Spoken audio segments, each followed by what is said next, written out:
असदुद्दीन ओवैसी जिनको हम जानते हैं और जो अक्सर संविधान की बात करते हैं, वो इस्लाम को ऊपर रखते हैं या संविधान को ऊपर रखते हैं? नहीं, ये सवाल नरेंद्र मोदी से पूछा जाए, ये सवाल अमित शाह से क्यों नहीं पूछा जाता? आपको मुसलमान दिख गया, बोलो। मैं यही तो कह रहा हूं ना कि आप जिस प्रिमाइस से आते हैं, आपके दिल में बात क्यों पैदा होती है कि मुसलमान से पूछा जाए कि वतन के तुम वफादार हो या नहीं हो? क्या आप ये सवाल करेंगे मौलाना अबुल कलाम आजाद से? क्या आप सवाल करेंगे अल्लामा फजल कैराबादी से? क्या आप सवाल करेंगे जौहर बरदरान से? क्या उन उलमाओं से सवाल करेंगे जिन्होंने देश की आजादी के लिए जिहाद का फतवा दिया था? ये क्या बात है? बोलिए, 75 साल की आजादी मना रहे हैं, मगर आपके दिल में अभी भी एक कीड़ा है कि मुसलमान वफादार है या नहीं है। मैंने भारत के संविधान के ऊपर अल्लाह के नाम पर ओत लिया है। अब इससे बढ़कर अब मुझे आपसे वफादारी की सर्टिफिकेट की जरूरत नहीं है। आप क्या सोचते हैं, मुझे उसकी फिक्र नहीं है। मैं ये कह रहा हूं कि देश में मुझे अपने मजहब पर चलने की पूरी इजाजत है। मुझे देश के चप्पे चप्पे से मोहब्बत है। मैं जब तक जिंदा रहूंगा, इस सरजमीन पर रहूंगा, जब अल्लाह की तरफ से वक्त आएगा तो इसी जमीन में चला जाऊंगा। अब इसके बावजूद भी अगर आप मुझ पे पूछा जाएंगे कि ये सवाल है, क्या सवाल है, ये तो गलत सवाल है। आपका ये सवाल उठता ही नहीं चाहिए, प्रेमाइस से गलत है इसका। संविधान पर आपका अकीदा है, संविधान को आप सबसे ऊपर रखते हैं? बिल्कुल, संविधान से देश चलेगा ना। संविधान से देश चलेगा। तो संविधान में आर्टिकल 44 के संदर्भ में आपका क्या ख्याल है? संविधान में शराबबंदी पर आपका क्या पोजीशन है? आप लोग 6:30 बजे के बाद पीते हैं, टून हो जाते हैं, इसलिए आप डायरेक्टिव प्रिंसिपल की बात नहीं करते। बताइए क्यों नहीं करते आप? संविधान में इस बात का जिक्र है कि भारत के जो नेचुरल रिसोर्सेज हैं इक्विटेबल डिस्ट्रीब्यूट होना चाहिए। आज देश की 55% वेल्थ 5% लोगों के पास है, वो डायरेक्टिव प्रिंसिपल भूल गए आप। अनएम्प्लॉयमेंट का जिक्र देश ने किया था। 1947 के बाद हमने कहा था कि वी विल इरेडिकेट पॉवर्टी। आज सबसे बड़े प्रदेश का मुख्यमंत्री कहता है कि भाइयों बहनों अब 23 से 21 साल कर दिए, खुश हो जाओ। डायरेक्टिव प्रिंसिपल में ये चीजें भी हैं। आप 44 की बात करते हैं तो बताइए 44 में आप क्या करना चाहेंगे? गोवा में अगर एक हिंदू भाई और उसकी वाइफ को मेल औलाद नहीं होती है तो वो दूसरी शादी कर सकते हैं। आप यूनिफॉर्म सिविल कोड की बात करते हैं, क्या आप जाकर हिमाचल प्रदेश में एग्रीकल्चर लैंड खरीद सकते हैं? नहीं खरीद सकते। आप यूनिफॉर्म सिविल कोड की बात करते हैं कि हमने संविधान में नॉर्थ ईस्ट के मिजोरम, नागालैंड को, उन स्टेट्स को उनका कल्चरल राइट प्रोटेक्शन का संविधान में इख्तियार दिया। चलिए करके देखिए क्या तमाशा होता है वहां पर। यूनिफॉर्म सिविल कोड की जरूरत नहीं है, मेरा मानना है। इस देश की खूबसूरती उसकी डाइवर्सिटी है। और याद रखिए कि असदुद्दीन ओवैसी को बैसत मुसलमान आर्टिकल 29 का जो फंडामेंटल राइट है, मुझे राइट टू कल्चर का प्रोटेक्शन है, मुझे उस पर आप कैसे छीन सकते हैं मुझसे? आप आर्टिकल 29 मुझसे आप नहीं, मेरा सवाल आप दूसरी तरफ ले गए।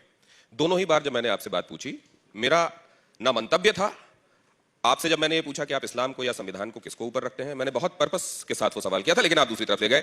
दूसरे जब मैंने आपसे आर्टिकल 44 पूछा, मैं खेत की बात कर रहा हूं, आप खलिहान की बात करने लगते हैं।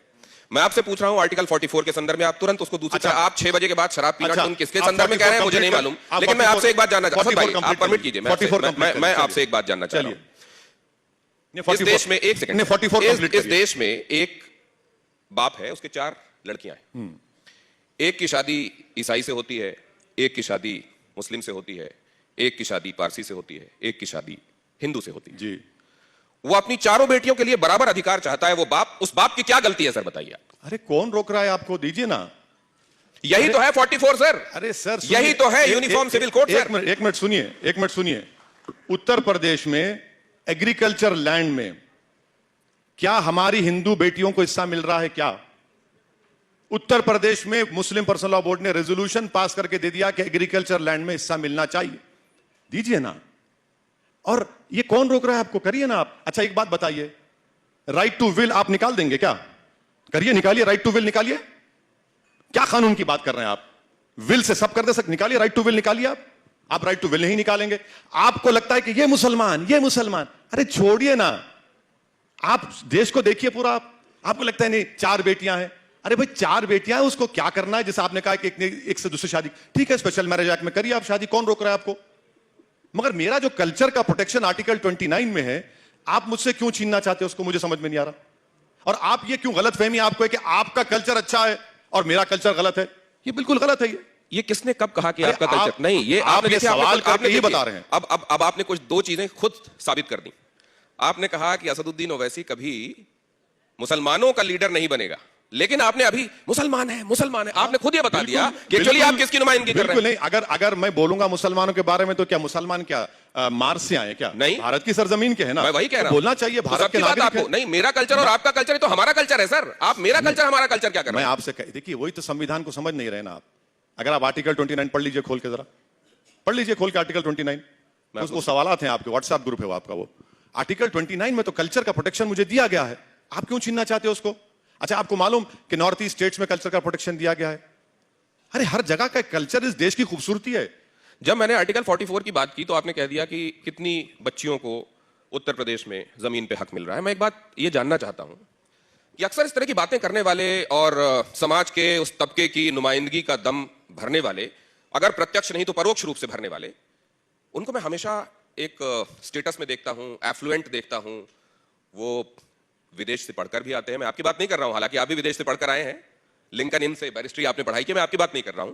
लेकिन वो तमाम लोग मेरे को अफ्लुएंट दिखाई देते हैं। वो जिस तबके की बात होती है सर, वो गरीबी दिखाई देता है। ये भी थोड़ा मुझको आप माजरा समझाएंगे, क्योंकि आप तो सर ऊपर से नीचे तक पूरा मशीन देख चुके हैं। आपका सवाल खुल के करिए। आप क्या पूछना चाह रहे, खुल के करिए। मैं हाँ, आपकी समझ में नहीं आया, नहीं मैं समझ में समझाता आया, हूं। मुझे नहीं समझ में आया सर। आपकी तरह अक्लमंद होता तो एंकर बन जाता आर्टिकल 44 की बात करने पर उसको जिन गलियों में घुमाया, मुझको नहीं, गलियों में नहीं, नहीं, आपने कई सारी चीजें समानांतर रूप से खींची सर। मैं ये कह रहा हूं कि ये होना है तो ये भी साथ में हो जाना चाहिए। वो क्यों नहीं हुआ, फिर ये बात करेंगे, तब ये बात होनी चाहिए। ये जो झमेला है सर, नहीं, इसके झमेला चक्कर में नहीं ये है। तो नहीं होता कि नहीं। कुछ लोगों ने मुद्दों को हमेशा जिंदा रखा है, ताकि उन मुद्दों पर उनकी अपनी खेती बाड़ी पॉलिटिक्स की वो बढ़िया जारी रहे, वो एफ्लुएंट रहे, उनका कुल खानदान कारोबार चलता रहे, और वो मुद्दे जस के तस हैं। ये मैं पूछना चाहता हूं। देखिए, मैं आर्टिकल 44 की मुखालिफत इसलिए कर रहा हूं क्योंकि पिछले लॉ कमीशन को मैंने अपने ओपिनियन पूछे थे तो हमने लिख कर दिया उनको। और आज भी आपसे कह रहा हूं कि आर्टिकल 44 का वायलेशन या आर्टिकल 44 को इंप्लीमेंट करना या जो भी कानून बनाना, उसके खिलाफ हम इसलिए हैं क्योंकि हमारे को राइट टू कल्चर आर्टिकल 29 का हमारा हिस्सा है। हम अपने कल्चर को, जो फंडामेंटल राइट है, फंडामेंटल राइट को आप नहीं छीन सकते मुझसे। आप दिनेश साहब, मेरा फंडामेंटल राइट है। अब आप ये बताइए कि इसमें एफ्लुएंट, उसमें क्या है? भाई मैं ये कह रहा हूं कि आप एफ्लुएंट की बात कर रहे हैं ना, संविधान में डायरेक्टिव प्रिंसिपल लिखा है कि देश के नेचुरल रिसोर्सेज सब में इक्वली डिस्ट्रीब्यूट होनी चाहिए। मैं आपको डेटा दे रहा हूं कि देश की 55% दौलत 5% लोगों के पास है।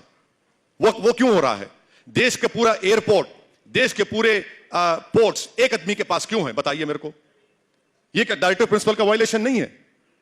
आप बताइए मेरे को। गरीबी, आप 4 साल का टीओडी करते हैं, आप गरीबी उसका मुकद्दर बना रहे। उस पर देखिए ना, अनएम्प्लॉयमेंट 8% है, आप उस पर नहीं बात करेंगे।